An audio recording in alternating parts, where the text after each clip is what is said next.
1 जनवरी 2026 साल का पहला दिन और प्रदोष के महासंयोग में करे 5 कनेर के फूल वाला चमत्कारी उपाय 24 घंटे के अंदर होगी।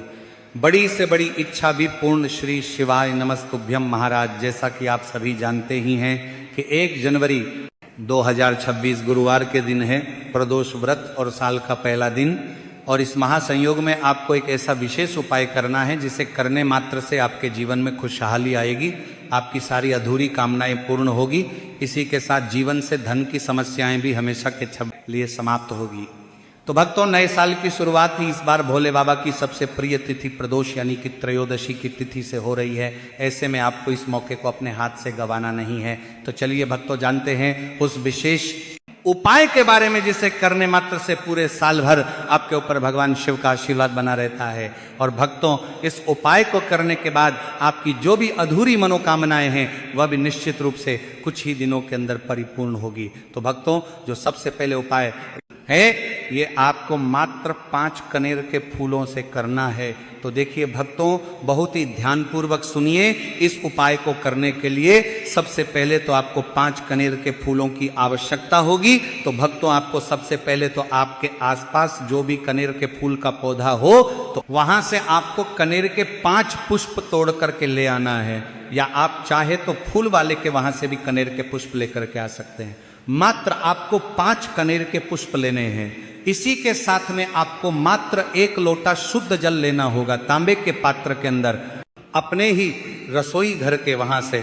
इसी के साथ आप जो भी भगवान शिव के लिए उनकी पूजन की सामग्री लेकर के जाना चाहें वह भी लेकर के जा सकते हैं। अब भक्तों, ये सभी सामग्रियां लेकर के आपको पहुंचना है भगवान शिव के मंदिर में। मंदिर पहुंचने के बाद सबसे पहले तो आपको भोले बाबा पर एक धारा से धीरे धीरे करके जल अर्पित करना है। जल अर्पित करने के बाद आप जो भी पूजन सामग्री लेकर के गए थे उन्हें आपको भगवान शिव पर अर्पित कर देनी है। और अंत में जो आप 5 कनेर के पुष्प लेकर के गए थे इन्हें आपको निकालना है। अब देखिए भक्तों, जो 5 कनेर के पुष्प हैं इन्हें आपको शिवलिंग पर 5 अलग अलग स्थान पर समर्पित करने हैं। तो इसे आपको बहुत ही ध्यानपूर्वक समझना है। तो देखिए भक्तों, जो 5 कनेर के पुष्प हैं उनमें से आपको पहले कनेर का पुष्प निकाल लेना है और इसे आपको समर्पित करना है शिवलिंग पर। जहां भगवान श्री गणेश जी का स्थान होता है वहां पर देखिए भक्तों, शिवलिंग पर सीधे हाथ की तरफ जो स्थान होता है वही गणेश जी का स्थान होता है। और उसी स्थान पर आपको यह पहला कनेर का पुष्प समर्पित करना है। भक्तों, ध्यान रहे कि फूल का खिला हुआ भाग शिवलिंग की तरफ रहेगा और जो डंडी वाला भाग रहेगा वह जलधारी की तरफ रहेगा। इस प्रकार से आपको पहले कनेर का पुष्प शिवलिंग पर गणेश जी वाले स्थान पर अर्पित करना है। दूसरा जो फूल है कनेर का, इसे आपको समर्पित करना है कार्तिकेय जी वाले स्थान पर। शिवलिंग पर कार्तिकेय जी वाला स्थान गणेश जी के बिल्कुल विपरीत साइड होता है, तो वहीं पर आपको दूसरा कनेर का पुष्प समर्पित करना है। अब तीसरा कनेर का पुष्प आपको माता अशोक सुंदरी वाले स्थान पर समर्पित करना है। शिवलिंग पर माता अशोक सुंदरी वाला स्थान जलधारी के बिल्कुल बीच में होता है, तो इसी स्थान पर आपको यह तीसरा पुष्प समर्पित करना है। अब भक्तों, चौथा जो पुष्प है कनेर का, इसे आपको समर्पित करना है शिवलिंग पर जहां उनकी 5 बेटियों का स्थान होता है। अब यह स्थान शिवलिंग पर आपने देखा भी होगा कि शिवलिंग के ऊपर एक मटकी लटकी हुई होती है जिससे कि बूंद बूंद जल शिवलिंग पर गिरता है।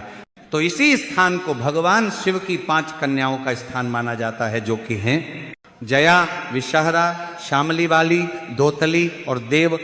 तो आपको इसी जल में या फिर इसी मटकी के अंदर यह पुष्प डाल देना है। अब भक्तों, बहुत से स्थान पर यह स्थान शिवलिंग के ऊपर नहीं होता है, तो आप ये जो पुष्प हैं इसे शिवलिंग पर जहां माता पार्वती का हस्त कमल होता है वहां भी समर्पित कर सकते हैं, यानी कि जिसे कटी वाला भाग कहते हैं वहां भी समर्पित कर सकते हैं। अब भक्तों, 5वां और जो अंतिम कनेर का पुष्प है इसे आपको सबसे पहले तो भगवान शिव के शिवलिंग के सामने जो त्रिशूल होता है और त्रिशूल की जो 3 डंडियां होती हैं उनका जो मध्य भाग होता है वहां पर आपको इस 5वीं और अंतिम कनेर के पुष्प को स्पर्श करना है। और स्पर्श करने के बाद इस कनेर के पुष्प को सीधा आपको भगवान शिव के शिवलिंग पर ही अर्पित कर देना है। ओम नमः शिवाय, श्री शिवाय नमस्तुभ्यम, इस मंत्र का जाप करते हुए अब भक्तों, कुछ मंदिरों में शिवलिंग के सामने त्रिशूल भी नहीं होता है, तो आप इस 5वें और अंतिम कनेर के पुष्प को सीधे ही शिवलिंग पर भी अर्पित कर सकते हैं। लेकिन ध्यान रहे, पुष्प को अर्पित करते समय इसका खिला हुआ भाग शिवलिंग की तरफ रहे और डंडी वाला भाग जलधारी की तरफ रहेगा। इस प्रकार से आपको 5 ही पुष्प एक एक करके अर्पित कर देना है। इसके बाद आपकी जो भी मनोकामना है, चाहे धन प्राप्ति से जुड़ी हुई कोई मनोकामना हो, विवाह को लेकर या नौकरी को लेकर, या कोई परिवार का सदस्य बीमार है और उसकी बीमारी के लिए यदि आप ये उपाय कर रहे हैं तो उसके लिए कामना करनी है। मात्र इतना ही उपाय कर लेने से आपकी जो मनोकामना है वह कुछ ही दिनों के अंदर परिपूर्ण हो जाती है। और मात्र इस उपाय में आपको एक ही मनोकामना को बोलना है, एक से अधिक मनोकामना को नहीं बोलना है।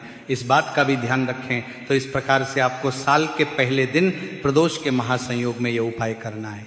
अब भक्तों बात करते हैं अगले उपाय की, जो कि आपको साल के प्रदोष के पहले दिन और प्रदोष के महासंयोग में जरूर ही करना है। जो लोग इस दिन व्रत रखते हैं उन्हें भी उपाय करना चाहिए, और जो लोग व्रत नहीं रखते हैं उन्हें भी ये उपाय करना चाहिए। मात्र आपको ये जो उपाय है एक दीपक से करना होगा।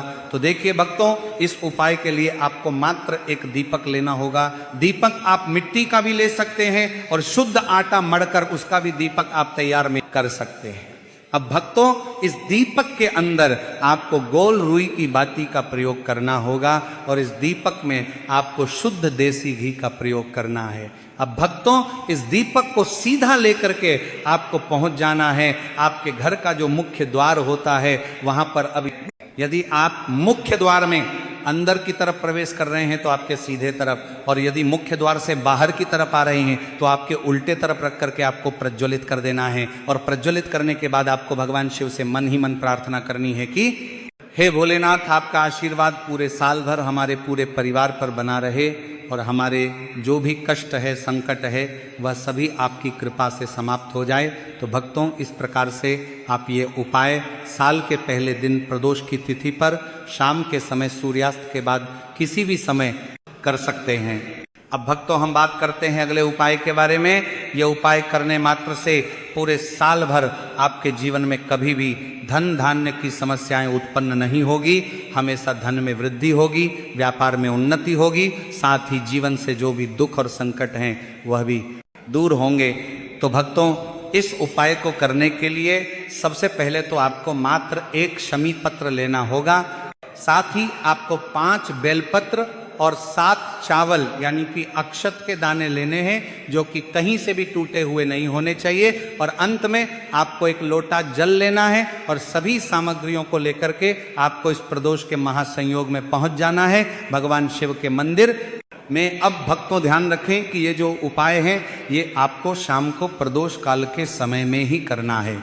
तो इस उपाय के लिए सबसे पहले तो आपको अपने घर के मंदिर में जो दीपक जलाया जाता है शाम के समय, उस दीपक को आपको जलाना है। और जो आपने सभी सामग्रियां ली थी, इन सभी सामग्रियों को आपको अपने उस लोटे में ही अपने पूजा मंदिर के वहां पर डाल देना है। अब इस प्रकार से यह एक लोटा जल तैयार करने के बाद इसे आपको लेकर के पहुंच जाना है आपके घर के आसपास जो भी भगवान शिव जी का मंदिर है वहां पर। अब भक्तों, इस जल को आपको भगवान शिव के शिवलिंग पर एक धारा से समर्पित कर देना है और इस पात्र के अंदर आपने जो भी सामग्रियां डाली थी उन्हें भी आपको शिवलिंग पर ही समर्पित कर देनी है। श्री शिवाय नमस्तुभ्यम इस मंत्र का जाप करते हुए अंत में आपकी जो भी कामनाएं हैं, धन वृद्धि के लिए, लक्ष्मी प्राप्ति के लिए, व्यापार को बढ़ाने के लिए, घर में सुख शांति प्राप्त करने के लिए, मात्र इतना ही उपाय कर लेने से पूरे साल भर आपके घर में सुख शांति बनी रहती है। इसके बाद में भक्तों, साल का पहला दिन है और साल की पहली प्रदोष है, और इस दिन यदि आप ये चमत्कारिक उपाय करते हैं तो पूरे साल भर आपके जीवन में कोई भी दुख और परेशानी नहीं आती है, जीवन में कभी भी धन की समस्या नहीं होगी। तो भक्तों, ये जो उपाय हैं ये 3 दीपक वाला उपाय है जो कि आपको शाम को प्रदोष काल के समय में करना है।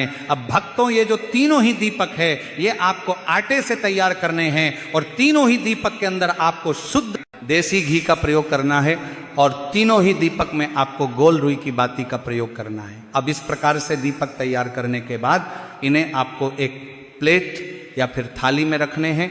अब भक्तों, पहला जो दीपक है इसे आपको बेलपत्र के वृक्ष के नीचे प्रज्वलित करना होगा। आपके घर के आसपास जो भी बेलपत्र का वृक्ष है, सबसे पहले तो आपको एक दीपक वहां प्रज्वलित करना है और धन प्राप्ति की कामना करते हुए आपको पहला दीपक बेलपत्र के वहां प्रज्वलित कर देना है। दूसरा जो दीपक है इसे आपको पीपल के वृक्ष के नीचे प्रज्वलित करना होगा, भगवान विष्णु और भगवान शिव का स्मरण करते हुए। और तीसरा दीपक आपको आंवले के वृक्ष के नीचे प्रज्वलित करना होगा।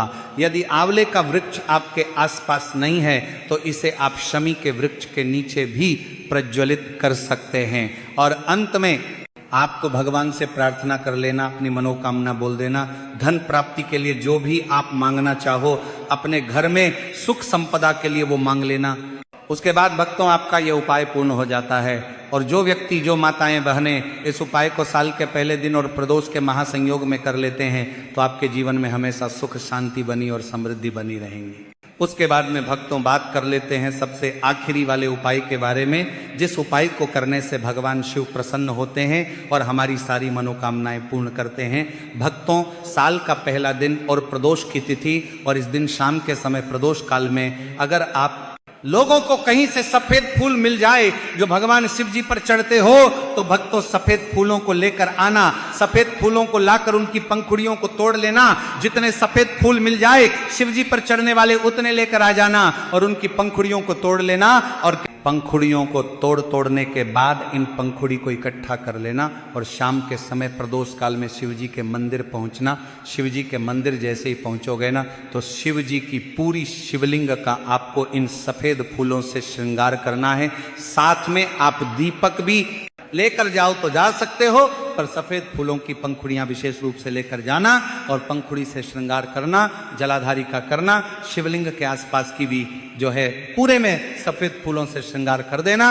और जैसे ही आप लोग पूरी शिवलिंग का श्रृंगार कर देते हो, शिव जी का श्रृंगार कर देते हो साल के पहले दिन, वो भी शाम के समय में श्रृंगार करने के बाद आप लोगों को 2 मिनट भगवान शिव जी के सामने बैठना है, आंखें बंद करके हाथ जोड़कर श्री शिवाय नमस्तुभ्यम का जाप करना है और बस उनसे प्रार्थना करना है और उनसे आशीर्वाद लेकर आप अपने घर पर वापस आ जाना। कुछ मत बोलना। इस उपाय को करने के बाद आपको वो मिलेगा जिसकी आप कभी कल्पना भी नहीं कर सकते हो, क्योंकि यह उपाय भगवान को प्रसन्न करने वाला है। और जब भगवान हमसे प्रसन्न होते हैं तो वो हमें क्या क्या प्रदान करते हैं यह हम कभी कुछ सोच भी नहीं सकते हैं। तो भक्तों, यह थे कुछ उपाय जो कि आपको इस साल के पहले दिन प्रदोष के महासंयोग में करने।